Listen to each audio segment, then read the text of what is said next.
Hey guys, welcome back to another Minecraft video. So, binary, a system that most computers use for logic. It goes for addition, subtraction, whatever, right? Basic logic of binary, you can Google it, but I'll just sort of explain how it works in my brain. This whole thing is 15. This is 11. This here is not 15, it's not 11, can you guess? That's right, it's 7. And the reason why, because every one of these lamps, I don't know why I broke them, just put them down again. Every one of these lamps is worth double the amount that is next to them. You think of a system like a, base 10, 1, 2, 3, 4, 5, 6, 7, 8, 9, and what you do when you get to 10, you take that number and you put it over to the next one. Binary is essentially the exact same concept, except it's only zeros and ones. So you go 0, 1, 2. Well, I can't put 2 here, so 2 is here. And, base 10, everything is, every place value over to the left is 10 times the one to its right. So in binary, it's twice the amount to its right. So we have 2, 4, 8, right? And if I want to make, say, I don't know, the number 13, right? Take this, because it's an odd number, so put a 1. Take an 8, because all these together still won't add up to this. And then one of these, because that is a 4. And 8 plus 4 is 12. 12 plus 1 is 13. We don't need this, because that would make 15. See how that works? Maybe it's a little difficult to understand, but effectively, I want to dabble into some computational stuff just because I don't have a very good understanding of how this stuff works. Therefore, I'm going to take the logic that I know from computing, which is, what I do in real life, and well, please put shit down. I'm just putting a random assortment of blocks here, but put shit down and make it work. So what I'm going to do is I'm going to make hopefully by the end of this, we'll have a binary counter. All right.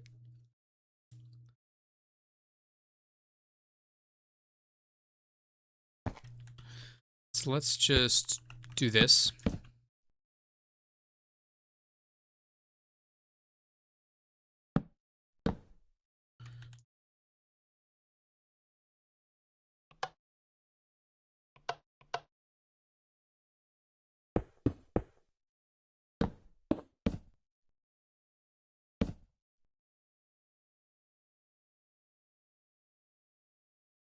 Wait, no, that's not how it works, because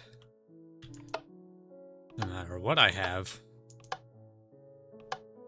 it's not gonna work. How do I do this again? Wait, no, these need to be spaced apart evenly, not oddly, so let's, do that.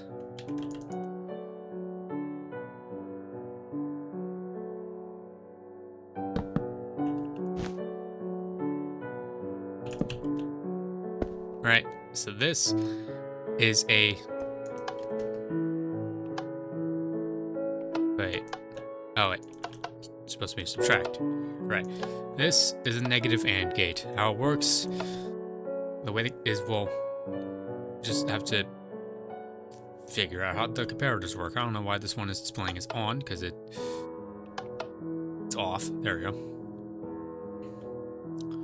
Well, exclusive AND, I should say. It's an exclusive AND, so X AND. Yeah, maybe I'll whip out the sign here. And label this here as an exclusive AND gate. So how the comparators work, at least when I put them in subtract mode. If I put them in compare mode, then it's just a regular AND gate. But the exclude when it's in subtract mode, right? This signal strength here is when this thing is on. This signal strength is 4. Well, no, it's 15, 14, 13. This signal strength is 12. This signal strength is 12, right? So this is off. This is not doing anything. However, this signal strength is 11 and this one is 9. Therefore, it's... And I guess I could do it with repeaters too. Exact same thing, but now I can see my inputs. Right, so this signal strength is greater than this one, and in subtract mode, if it's greater than the one on the side of it, it gives an output of this minus this, or at least this minus whatever the strength of the greatest one to the side of it is. If I say have something like this going on, right?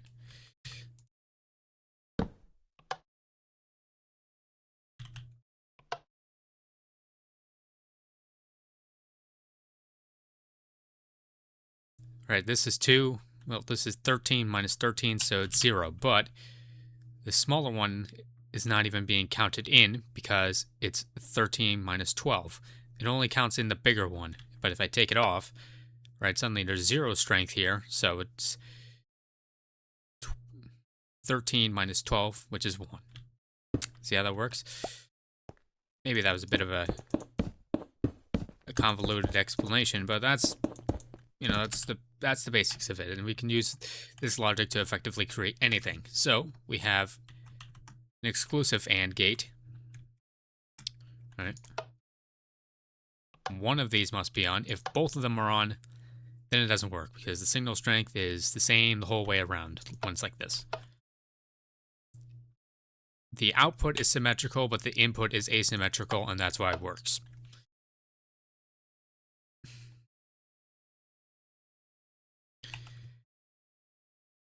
And now here, space these apart the same way.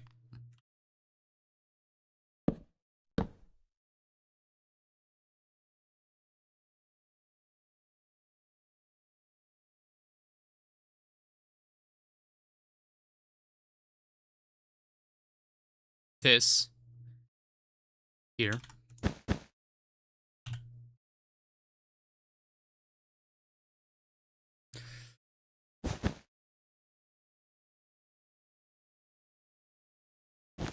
well, actually, no.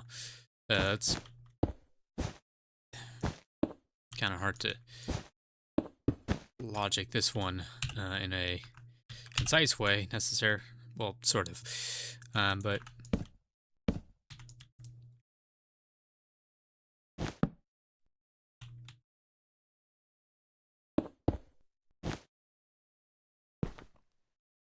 this is an AND gate, and this will only work when both these are on. I think this one is a lot easier to explain, because if these two lines are powering this redstone torch off, as long as one of them is still active, this thing will not turn on. Therefore, we don't have our AND gate. So I can effectively just label this as an AND gate.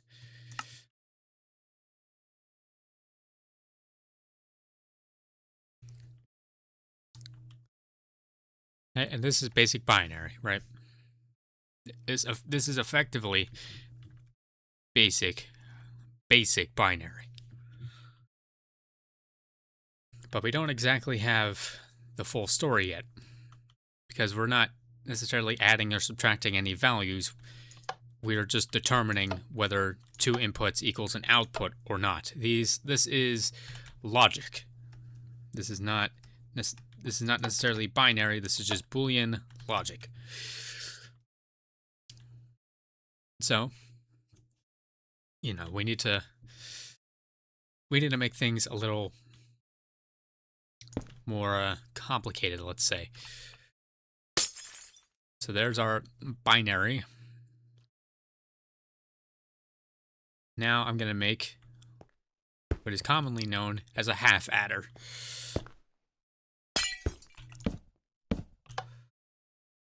I'm gonna turn these on. Not necessarily because I need them on, but because it's fucking dark. Actually, why don't I just sleep? Seriously?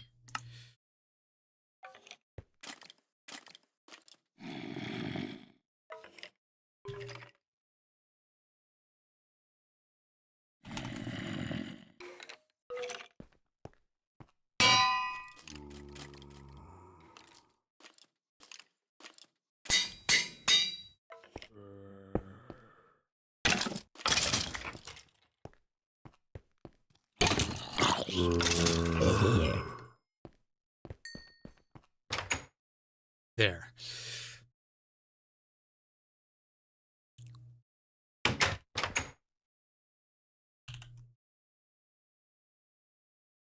Just get those back. All right. So a half adder is just A and B leading into simultaneously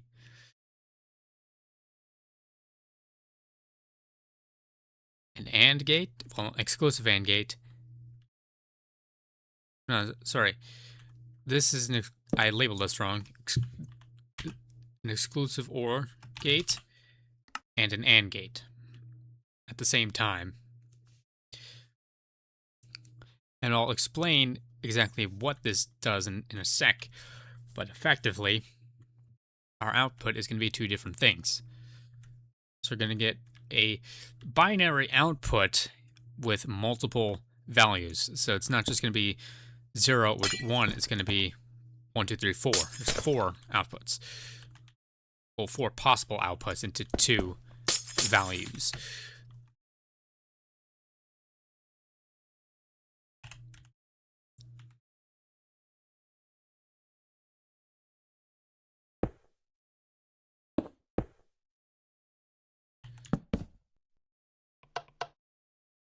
So this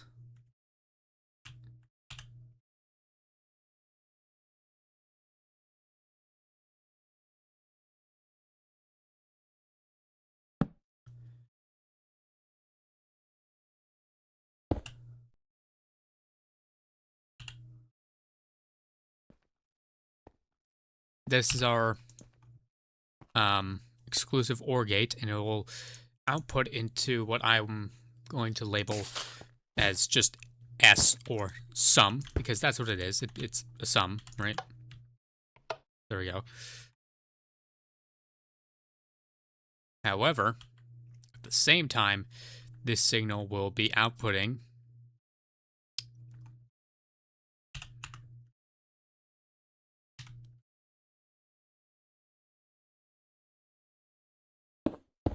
and let's just, this is going to be a little tricky.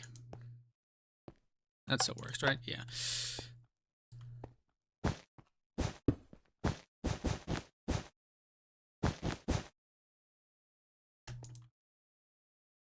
I don't really have a easy way of doing this, so forgive me.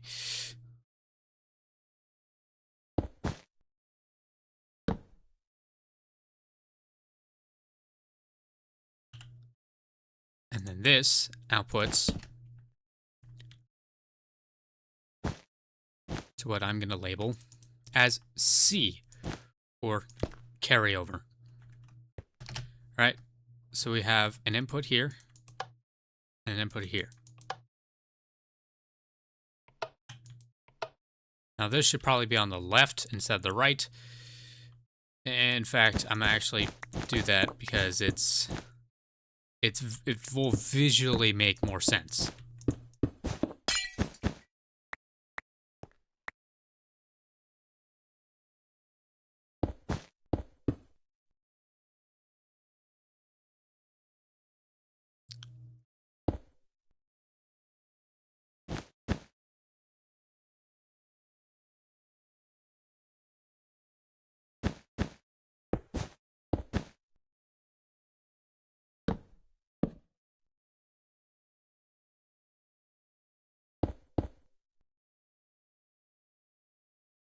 Nah, hold on.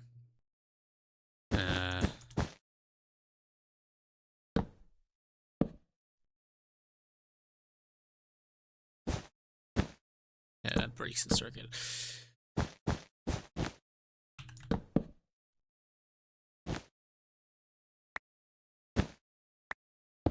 And these can't wait now. If I know how, like, logically this works, but figuring out a way of wiring it that doesn't take up a shit ton of space is kind of frying my brain a little bit.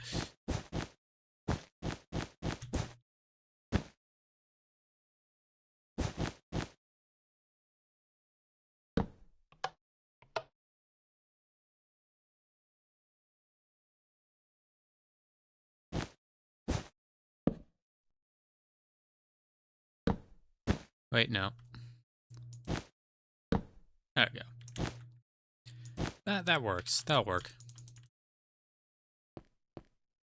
Because this ultimately is responsible for powering the same signal.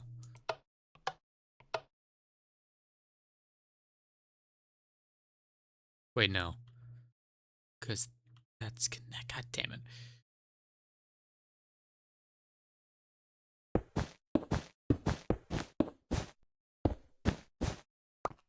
The whole point is that I don't connect the signals, and I connected the signals immediately.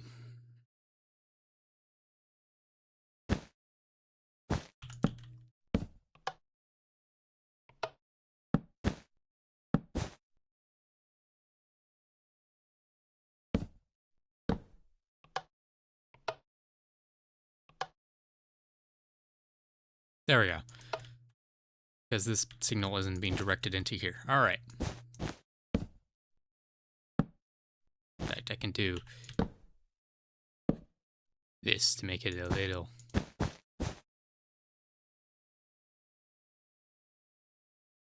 less chunky.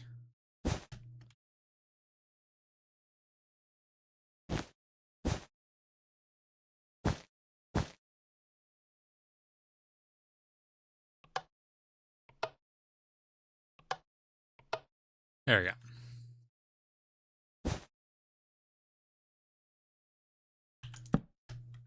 As long as both of these torches are on, this will be off, which is an AND gate. And then it's going to output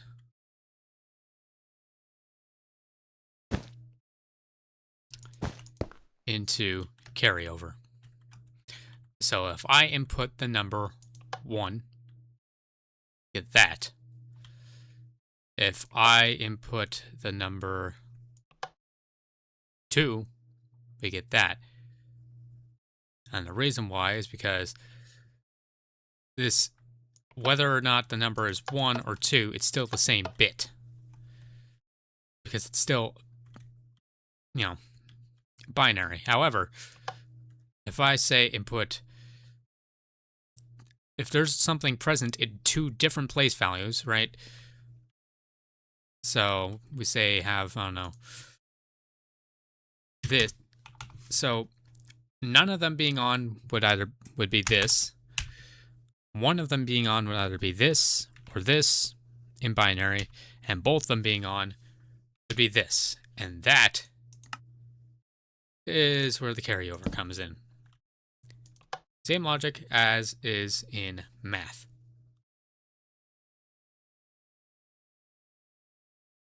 Right? We have a carryover, and the carryover is on, because now we have a number that is greater than what can be stored in a single place value.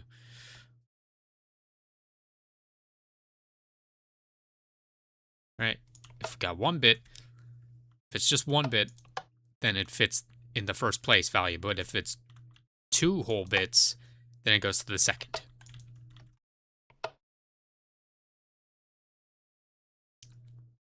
And we can effectively apply that same logic to a full adder, which it's complicated to do a full adder with Minecraft Redstone in a small way, but it works.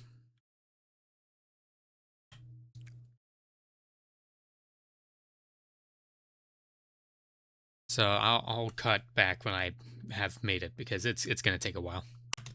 And so here we have our full adder. Now, say, I don't know, let's just get a sign here and create a random binary number. Say our number is, our input number that is just in order to explain everything.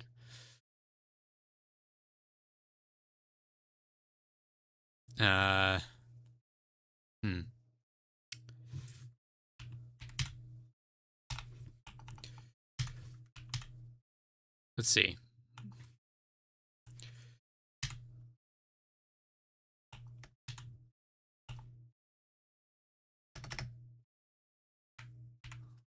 This is the best I can do, okay?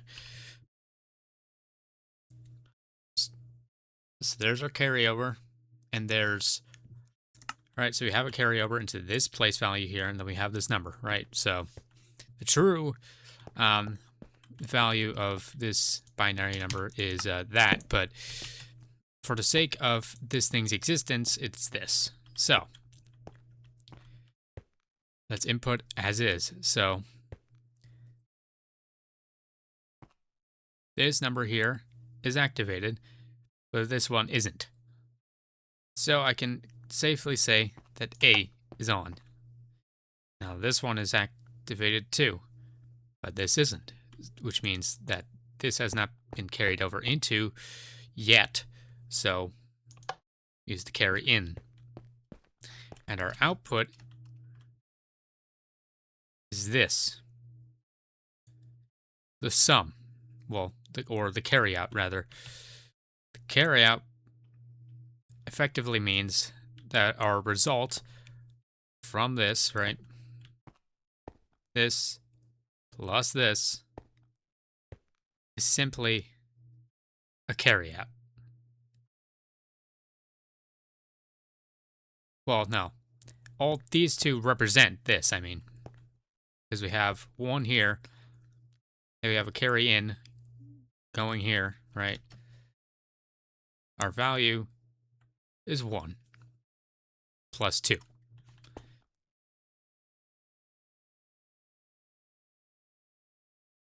Now, if we have this, we're effectively representing this. Right, so we have a carry in that needs to be factored over to the next thing. Which means that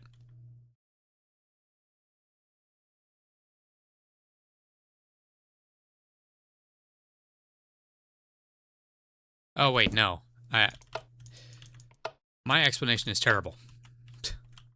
Disregard. So if we want to represent this additive expression, right? Imagine these are all plus, all right? This is all plus. So our bottom number A is this. We don't turn on A. Our middle number is this. So we turn on B. And our top number, which is the carry-in, exists, so we turn on the carry-in. And what do we get? We get a carry out, because the result of all this is this. Right, we're already carrying a digit into here, but look, there's already a digit in place, so we move it out. So we don't have a sum, which means this doesn't change. This doesn't change, and this is already here. But we do have a carry out. Now, if it was, say, this plus this plus this plus this, it'd be a different story. Because now, this number, see, there's a digit here. There's a digit here, so we must turn on A. But look, there's already something here, so we have to carry it over, and we get 111, which means we have both a carry out and a sum, because we've fully filled in all the digits here. We fully filled in all the blanks, turn all the zeros into ones, and we have an additional one that needs to be put into the next place value over. There we go. There's the explanation I was looking for. Now here is a truth table that effectively represents all these states. So an off lamp means that the statement is false, and an on lamp means that the statement is true. And each of these colors corresponds to A, B, carry in, carry out, and sum, which looks like this.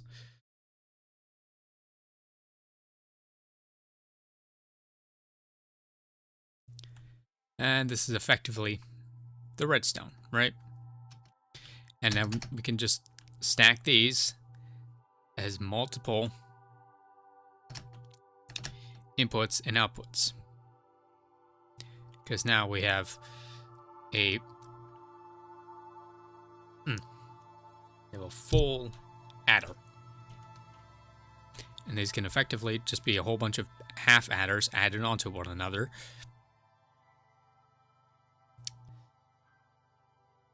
Over and over and over again. In an addition circuit, we only need one full adder at the very end. The highest possible digit, we need a full adder. Because otherwise, if we only have a half adder, then because the highest output a half adder can give is this. But what if we have, say, this plus this? Well, half adder can't do that, because the half adder will just still output that, because it can't take this here into consideration. That's why a full adder exists, so we can output this. See what I mean?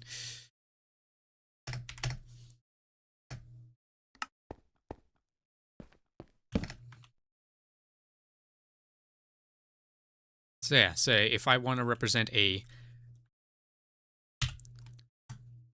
4-bit number in addition, right? I just have I have two half adders and a full adder, because a half adder, well, a 4 binary digit number, I should say. Because with 2 of these and 1 of these, right? So say the numbers we're inputting is this, right? A half adder, right? Say this plus this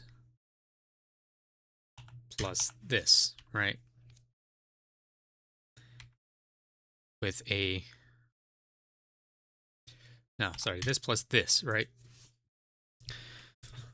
So the half adder is going to, well, I guess we only need one half adder actually, but half adder does the process of taking the one all the way on the right and putting it here. And then the full adder takes the process of taking this additional 1 in this place here and placing it at the end, all the way on the left.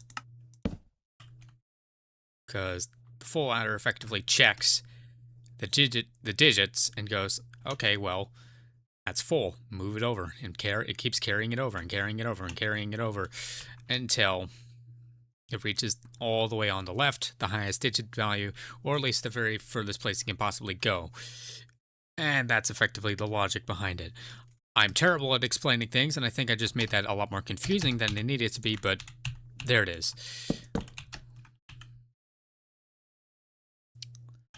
I don't know why this became a redstone tutorial. It started off as me just trying to figure out how this stuff works, and then by the end I'm explaining how to make it work, which I'm terrible at explaining that. You know, usually with redstone, I just sort of make stuff and find a way to make it work, and I don't really commentate that much because explaining how this stuff works is rather strange. I don't. There's definitely an easy explanation for all this, but I'm not good with words, so this doesn't work. Well, I mean, it works, but like explaining it doesn't work. You get what I mean.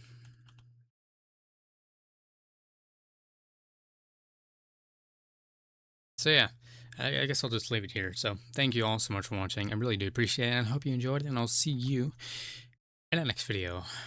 Goodbye.